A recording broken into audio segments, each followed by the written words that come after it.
want to welcome you back to the Enduring Churches podcast as we get into the end of 1/12 of the way through the month of 2021. Time's flying. It is. I'll tell you what, it seems like, I guess it's because we're old, Alan. I'm just going to step out there and say that, throw you under the bus, I hear you. Well, we're actually recording this on January 6th, just to kind of give you a frame of reference, but this will be our last episode coming out in January.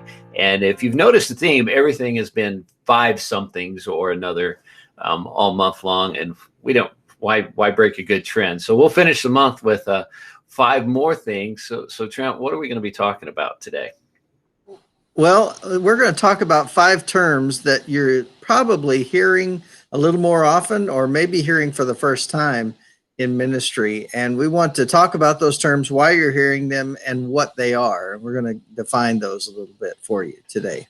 Yeah, and we're definitely not experts on any of these by any means, but you're just hearing these terms, and I can't stand it when you hear terms and you don't know where they're going or really what they mean. And so we're not delving into church politics or any of those kinds of things like that. These are just common terms you're hearing in the church culture.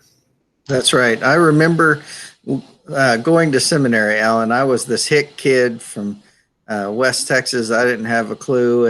And so hearing these guys at seminary talking about things, I'm like, what in the world are they saying? They're talking another language. And I hated that. I felt stupid. So I didn't like that. Well, and terms change, right? I mean, in the 90s, you started hearing this term emerging church. And, because no one knew what was meant by that, it ultimately became kind of like churches that were losing their theology and being maybe what we would call progressive churches now, versus missional churches that are really into mission. And so the word missional churches really kind of took the place in the evangelical world of a church that's kind of restructured its purposes and stuff. So names will change, but these are some of the ones that I think you're hearing right now that are really big and important for us to kind of have a reference point for. So anyway, we've got 5 of them today. So Trent, you ready? Yeah, man, I'm ready. Let's talk about these. The first one that we want to mention to you is church adoption and revitalization. And I want to throw in another term in there is church fostering is another term that's kind of going along with church adoption. And so, Alan, when you hear those terms, what things come to mind?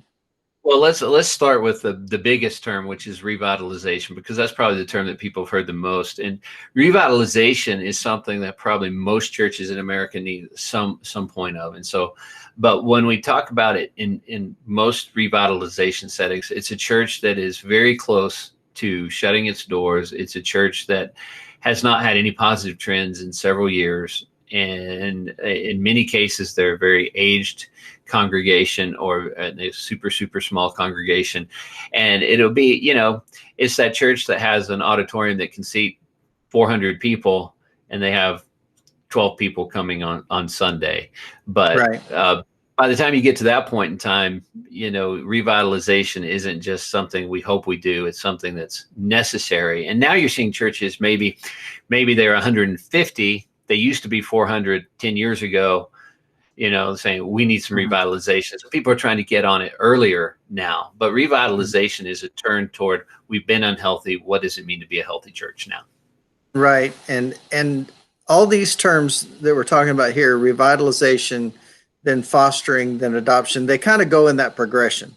They realize that there is a need for revitalization. And some of the part of that revitalization is sometimes to having another church come alongside them in a foster relationship. And then and that's always a short term thing, and so then if that is a good relationship and both parties agree to continue that relationship, then it moves to adoption. And so I was in East Texas talking with some folks about some church stuff this past week, and revitalization. There's so many of those churches that you just mentioned that, they have an auditorium that will seat a huge group, but then they have 10 or 12 and they can't, they get to the point.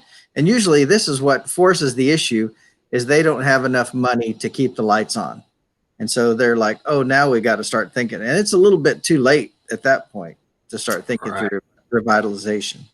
Yeah, and that's one of the hopes that I have for this past year is that it's pushed us to maybe realize some things a little quicker than we have in the past. And so even people who were maybe hesitant or on the fence. And, I think it's important when you mention church fostering, and church fostering is this idea where a church, again, comes in for a short term, just like a foster home situation. Those are short term. Now, in a perfect world and where everything goes the way you would hope it would go, fostering, like kids are in a foster home for, say 6 months, and then they're put back into a healthy, stable family environment with their own family and everything. Right. Sadly, that doesn't happen as often as we would like. And the same is true in the church world. You would like for it to go that way.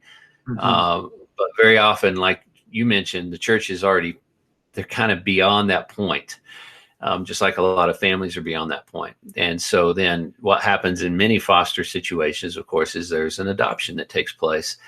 And so adoption is more of a long-term, but you become part of another church's family. And so what does that look like? Well, you may still have your own church. You may have your own pastor. You may have all those kinds of things. But what you don't have is the administrative part of that. You've basically been adopted in, and someone else takes that parental administrative type role in your church going forward. Right. And the big struggle I've found is that a lot of churches don't want to enter into that relationship, either of fostering or adoption, because they feel like they're going to lose control and it's not going to be their church anymore. And I think that, right now our church is going through the process of learning to see about being a foster parent to another church. And so as I've been studying about this, and I need to be able to say to that church, we're considering a church that doesn't have a pastor, is like, we don't want to take over your church. We don't want to take away your church. We just want to help you be a stronger church. And so, but you're right, the administration part of it later on, a lot of times a small church doesn't have the personnel or somebody who's gifted to be able to take care of the day-to-day administrative stuff that a larger church might have. Yeah, and I think it's a great trend that we're seeing, and what that means too is that we're recognizing that we're not in this to compete, but to support one another, and I think that's one of the beautiful things about the movement as we're seeing it unfold, is it's helping us break that sense of we're competing churches, but to recognize that we are working together with that. So let's jump into another one, Trent. And that's digital discipleship. And actually, I want to thank Luke. When I was looking at my list, I adjusted it because he brought this one to my attention. And that is certainly the dilemma. So if you've got churches that have struggled, and we've seen the pandemic help, speed up the process of church decline and the need for revitalization, we've certainly seen the need push out too for how do you disciple someone online? And that's what we're talking about here.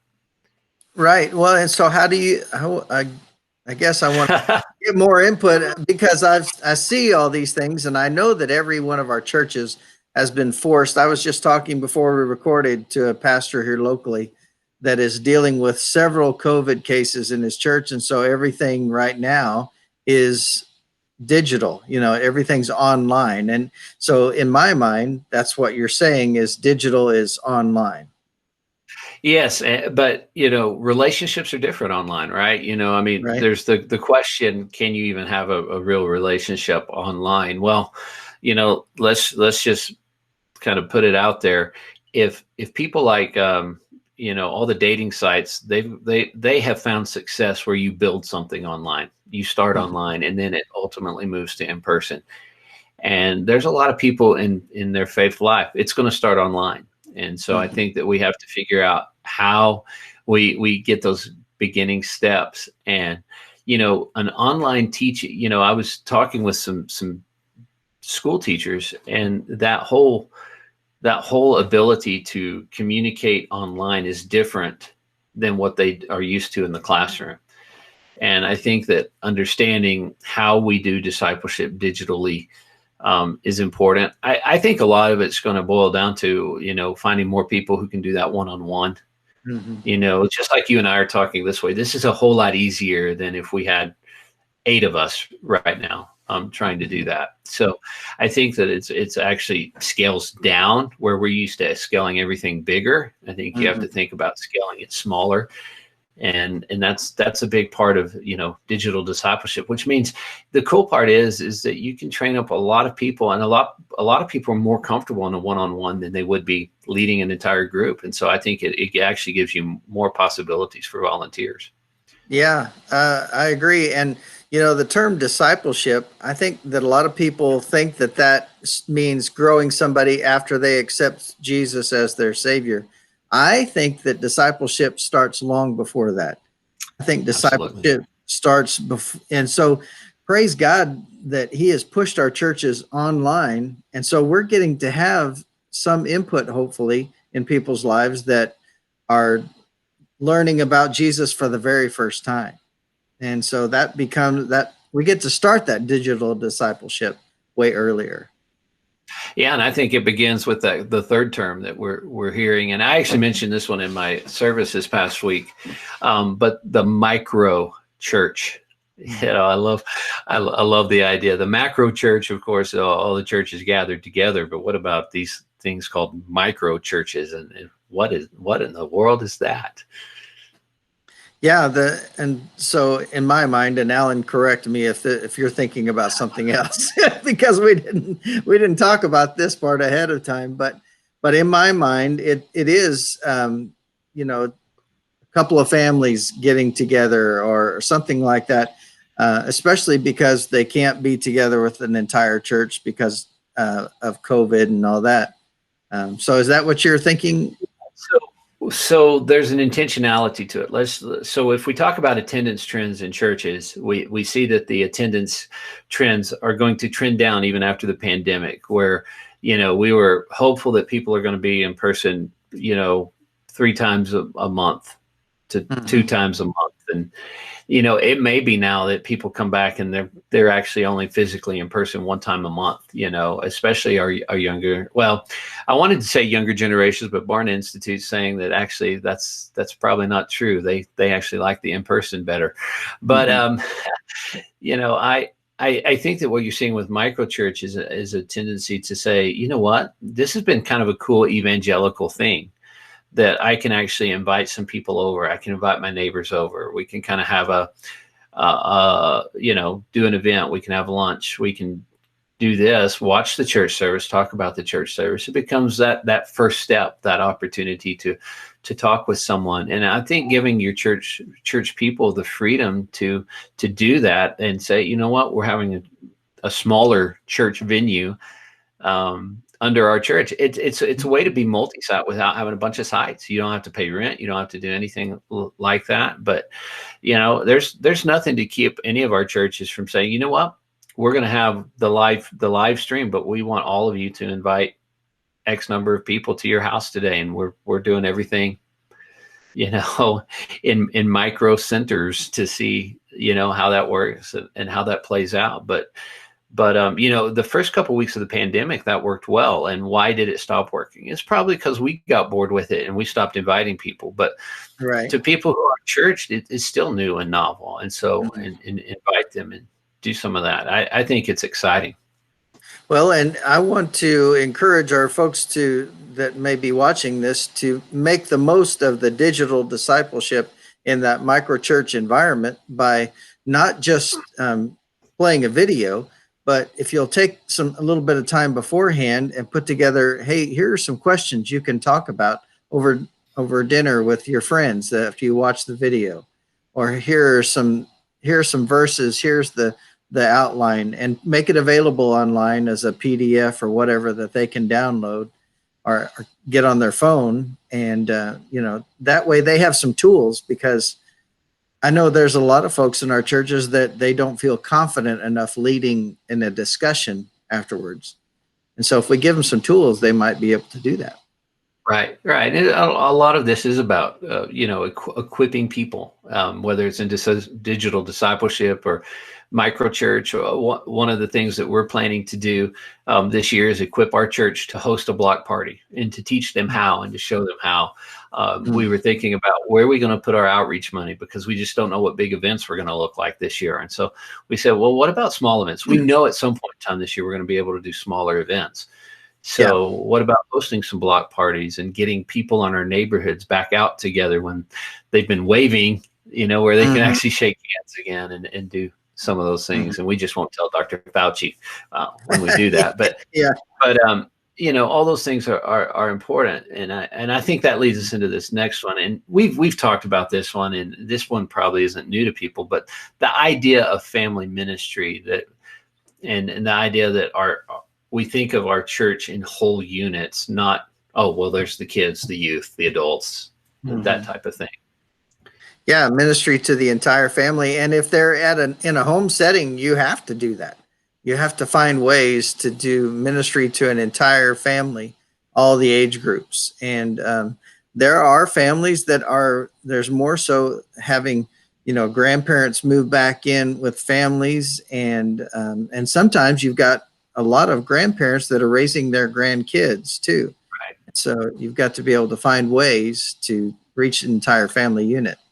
Yeah, and this one, just like we didn't mention this part, but one of the big trends will be to hire technology staff, whether that's part-time, full-time, whatever, depending on the size of the church, but to hire and leverage some technology staff. The second part of that in family ministry is the move away from the traditional structure of you have a children's minister, youth minister, to where you have a family minister who oversees a group of volunteers that is responsible for all the ages. And so it's almost like you would say a discipleship minister but they oversee several areas of ministry together. And so the goal is to move a family together in Christ and not to kind of separate out the families where they each have just their own things and they don't ever talk about it with each other. Well, and this made me think about our very first term, church adoption, foster, and revitalization.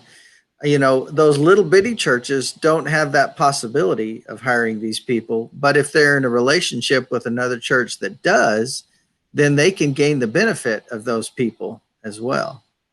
Yes. Yeah. I think there's some real, it opens the door of possibilities that didn't really exist before. And I think too, for a smaller church, well, as our seminaries are starting to train more of these people with a family ministry idea too, I think it opens the door too for you to get a more versatile staff person who is maybe gifted in some other areas.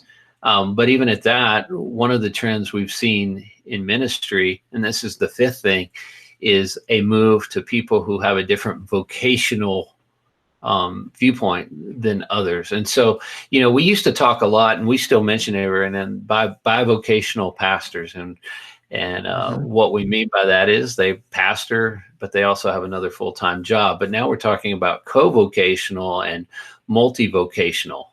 Trent, explain those to us a little bit. Well, co-vocational can mean the same thing as bivocational, just a different term. But I think also I've noticed that Methodist churches have gone back to this idea. This is an old idea of the circuit riding preacher that covered multiple churches. And I think that there's going to be more of that, pastors who are pastoring, preaching in multiple churches. And so that can kind of be that idea of co-vocational or multi, not just two, but several.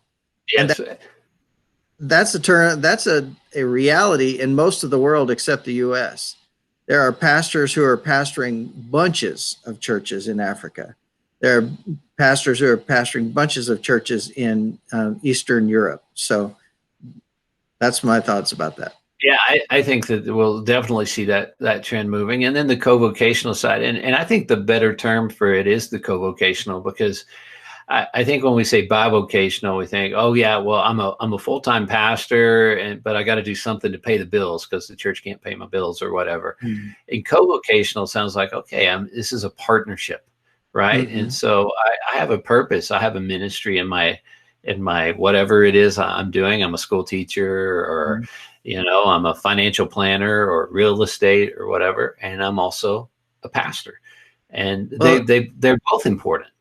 right. Well, and I'm glad you said that, because I think that's, instead of, hey, this is the most important thing is my ministry here, and then I just do this job to get money. I think it needs to be, hey, both of these positions are important. They're both ministry positions. They're both vital. They're both important to my family, both important to my church. Yes, and the idea of multi vocational. I think we're going to see more pastors who do niche jobs, right? So, Mhm. I'm a pastor, but I also do Uber and DoorDash. Mhm. Right. That's three separate jobs. Right. But I think you can see people.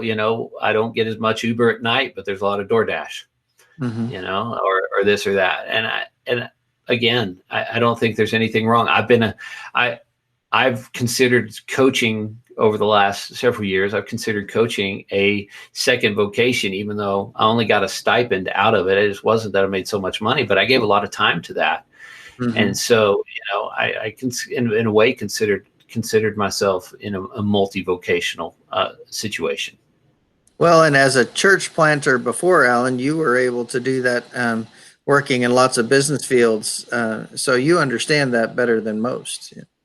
Yeah, that was kind of a unique opportunity, and when I share my story, what that reminded me, and the benefit of that for me was to learn to love lost people again. you Mm. know, I always lament the fact that my first few years of ministry, I got so wrapped up in the church that I really didn't think enough about the world outside the church, and Yeah. actually that time I spent as a church planter, where I had a full-time job outside the church walls, was a powerful, powerful lesson in learning to love lost people. And it really changed me. I mean, it totally reordered my thoughts on ministry and things like that. And I would never trade that experience and what I learned from that for anything. Mhm. Well, I think it gives you opportunities that you wouldn't have being full time, and so praise God, He's pushing us outside of our, what we've typically done.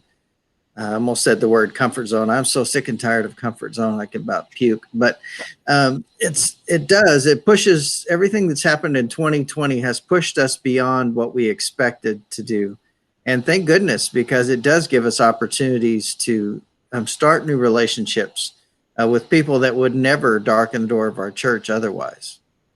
Yes, and we've given you these terms today: the church adoption, fostering, revitalization, digital discipleship, microchurch, family ministry, co-vocational or multi-vocational ministry. I'm guessing we missed something that's on your heart. We might have missed something that you want to talk about. So let us know. Let us know what we missed. You can reach out to us on our Facebook page, through our website. You can email us directly. Alan, ALAN, at enduringchurches.consulting. Trent at enduringchurches.consulting. We'd love to hear from you and let us know what we missed. And we'd also like to come alongside and help churches, right, Trent? That's exactly right. Again, we don't want to just talk at you. We want to walk with you. We want to, if your church is in one of those positions where you're needing somebody to come alongside and do some revitalization or fostering, but you don't know what that entails, we'd love to get to visit with you about that. And So, yeah, reach out. yeah, please, please do. Yeah, man. So, Alan, I've enjoyed our conversation today. These are good terms. I hope that it causes people to think. And we do want to encourage you. Please let us know maybe some other things you'd like to hear us visit with you about, or do a podcast episode about. We'd love to do that. Please share this with somebody that you know, maybe another pastor or friend that could benefit from this. We appreciate it very much. So, we hope that God will bless you big time, and we'll look forward to seeing you on our next episode.